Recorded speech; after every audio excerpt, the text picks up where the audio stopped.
Hey everybody, welcome back to the Paisley Couch. Thanks for tuning in. Sunshiny, God-loving Detroit City, here we are, and I want to talk about the value of driving a used car. Yes, the driving of a used car can save you lots of money in the long term, and there's plenty of benefits that come along with it that a lot of people might not think of or consider, aside from the obvious stuff. The big reasons I like driving a used car, or even like older cars, there's cheap parts to replace them. You don't have to spend a bunch of money taking it to a dealership to replace a part that's gone bad on them.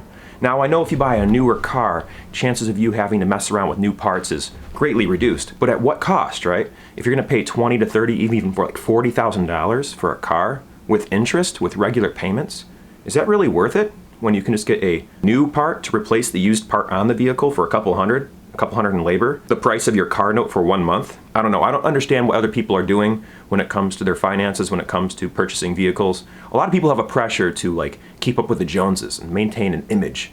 And I guess I'm blessed with not having that pressure. I really don't care what other people think about me as far as my financial status goes. I'm an artiste and I blend in with all spectrums of the financial strata, or whatever the heck, I don't know. Anyways, you can wrench it and fix it yourself too. We have the power of YouTube videos. We have a bunch of information at our fingertips nowadays with the internet. And a lot of us forget that we have that when we ask our friends and people facts, when all we have to do is pick up our little phone in our pocket and Google the information, or use your favorite search engine, maybe DuckDuckGo, or some other search engine to figure out these, different facts and information. You can just look them up online. And a lot of us forget that we can do that. So you can wrench and fix your car. You can go online, you can look up a couple different videos on the same thing. I like taking several different sources whenever I'm researching something. And I like to consider those sources, and I like to weigh them against each other and try to find something the closest to truth I possibly can whenever I'm researching something. Sometimes I'm researching something and I discover it ain't worth doing on my own. I should hire a professional because they have the tools, the knowledge, the know-how, and all that sort of thing to get the job done properly. But it's nice to know that you can wrench and fix these older cars yourself because they don't have all these computer components. It's a lot easier to get in there and to work around there more often than not with these older vehicles. I like vans from the 90s and the early O's, particularly the Dodge, the Plymouths, and the Chryslers. The minivans especially. I love them so much because the prices of the parts are so cheap, replacement costs are so low, and you can actually get in there and wrench around with your tools. You can get standard mechanics tools, and you can fix most of the problems on your own inside your own garage. I just don't understand why people waste so much money. It doesn't make sense to me, but once again, I know I'm very different and very strange person compared to most people I encounter, so we have that going for me and going for anyone out there who's watching this video here today. So, better knowledge of recalls and safety due to consumer reviews. The longer a vehicle has been out on the market, the longer consumers know about that vehicle and what could possibly go wrong with the vehicle. So, you can take a look at these vans that I like, the Plymouth, Dodge, and Chrysler minivans from the 90s and the O's, and you'll realize that their engines are very, very efficient. They go for a long time, and they are not so expensive to replace compared to other cars. So they get really good life. They're not that expensive. There's mass-produced vehicles, so that's really cool. And they have pretty good safety ratings. They can hold up fairly well in a number of different styles and kinds of accidents. That's what I discovered with these particular vans, and I'm loyal to these particular vans. Other people might realize or discover something else that works good for their needs, but for me, I'm all set with it, and I'm going to keep driving my vans until I find something better. Oh yeah, the concept of being paid in full. You can buy these old vans from well, the market's very different now. The used car market shot up to ridiculous heights, maybe 50, sometimes even 60 to 70% over what they were before because of all this funny money in circulation, and probably a number of other economic conditions that I don't understand fully, nor will I get into in this video. But the point is, if you buy a used vehicle in full, you will not have a car note. You won't have to pay monthly fees to maintain your car or just to lease your car or whatever. You'll actually own the vehicle, and all you have to worry about is insurance, which is another crazy thing altogether too, because you can get cheaper insurance if you have your own car that you own and you pay in full, and your insurance isn't nearly as expensive as if you had a brand new car where you have to have full coverage on. Now I live in Detroit, and insurance in Detroit is absolutely insane. It's absolutely insane. It could be just as much, if not more, than your rent sometimes, or you're definitely more than your mortgage. You can ask around. Anyone who has a newer car driving around Detroit, they either have to have someone who's outside of Detroit in another address to insure their vehicle, or they are not running with insurance at all, which is probably more likely than not, because that's probably why our insurance costs are so expensive. They're not getting enough money from the general population versus all of the damages that's happening. I don't know. I'm not a doctor, I'm no economist, I'm certainly not an insurance salesman, and I'm not going to leave a link down below about insurance I'm selling because there isn't one. Don't look for it. I don't sell insurance. So there's that. Cheaper insurance, though, is definitely a benefit of having these older used vehicles. It's worth looking into if you're going to be driving a used vehicle. Look at the insurance cost.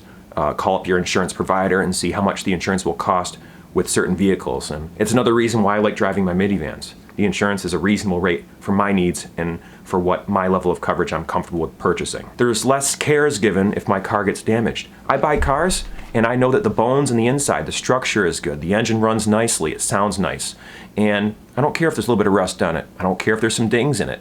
It doesn't bother me at all. I don't care if there's just a little bits of aesthetic damage, because I don't care if anything happens to it as much. If you get a brand new car and you get a ding on it from some clown in a parking lot with a shopping cart, it can really rain on your parade, so to speak. It can really bring you down. Me, I don't care.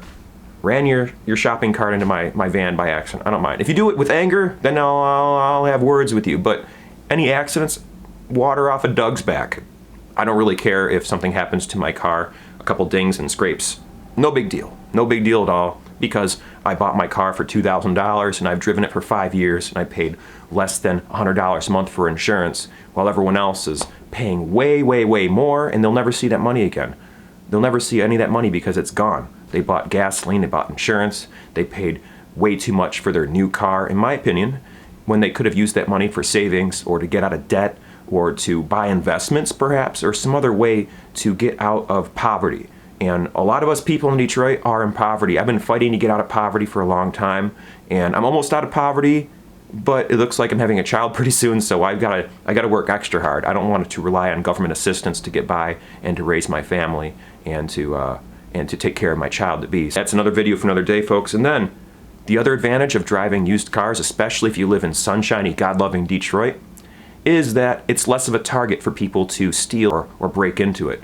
Now, I'm saying that, and it's funny because I've had 3 vehicles of mine stolen. 2 of them were recovered, and 1 of them never came back at all, ever. And the 2 that came back were not good enough for me to actually keep or maintain, so I ended up having to junk them and scrap them. Unfortunately, I usually get between $200 and $600 in scrap value for my vans, which isn't so bad considering if you only buy the van for $1,000 to $3,000, you're doing pretty okay. Now, at the current moment, I'm driving a 2006 Chrysler Town & Country that I paid $3,500 for at the beginning of 2019. And I've been driving that vehicle ever since, and just recently I've had to finally make my first major purchase on it, $420 for 4 brand new tires, because one of my tires was going flat just a couple weekends ago when I was trying to drive to work at the Michigan Renaissance Festival. Long story short, used cars are awesome. Don't feel pressure from other people to try to keep up with an image. Why are you even worried about impressing people that don't give two about you? They don't care about you. Why are you worried about impressing strangers? You want to show other people that you have money when you don't have any? You don't have any money. I know you don't have any because you're driving around in that brand new car. You work for minimum wage or whatever you make, and you're driving around in this expensive car, and you're putting all of your money into this vehicle, and you're sleeping in your mom's basement, and you're trying to look like you have money when you don't have anything. That doesn't make sense to me. I'd rather look like I don't have any money and have a little bit of a savings, a little bit of cushion, a little bit of peace of mind. Something in case something goes wrong, in case my car breaks down and I have to replace a part for $200 instead of taking it to a dealership and having him charge me $800 to $2,000.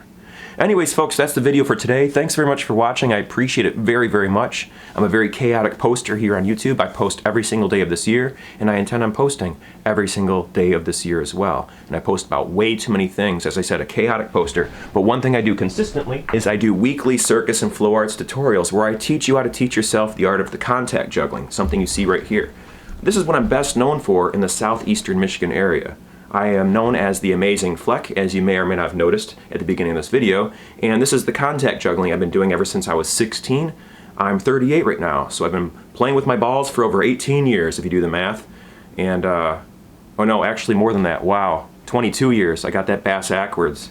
I got this thing about tens, moving numbers 2 points up or 2 points down or 3 up or down. I get my 7s and my 3s, my 8s and my 2s, and my 6s and my 4s messed up. and my 1s and my 9s sometimes. I know it's weird, but it's just the way my ADD brain works when it comes to mathematics. Anyways, that's another video for another day. Please check out my playlist section to see all of my content I made so far this year, carefully organized into different playlists to make it easier to find something that may or may not pique your interests. I post weekly circus and flow arts tutorials every single Sunday, including but not limited to the contact juggling you've just seen. I also do pediddling videos. Pediddling is the art of spinning things on the tip of your finger. I like spinning couch cushions or couch pillows like this because if you mess up, look at that, oh, it doesn't hurt, it's just a couch pillow. You will be okay. Save money, folks. Don't waste your money. You work really hard spending your most valuable resource, time, to make such a little bit of money. Make that money count. Don't waste it on some crap that people will think that you have something you don't have. Don't waste it trying to impress people that aren't worth impressing. Treat yourself right. Take care of yourself. Save that money. You're worth it. Your future's worth it. Your family's worth it. So that's where I'll leave you. So please remember to never give up, to do your best, to stay true to you, and to be amazing. Thanks again for watching. I'll see you in the next video, or rather, you'll see me because right now I gotta sign off. Bye-bye.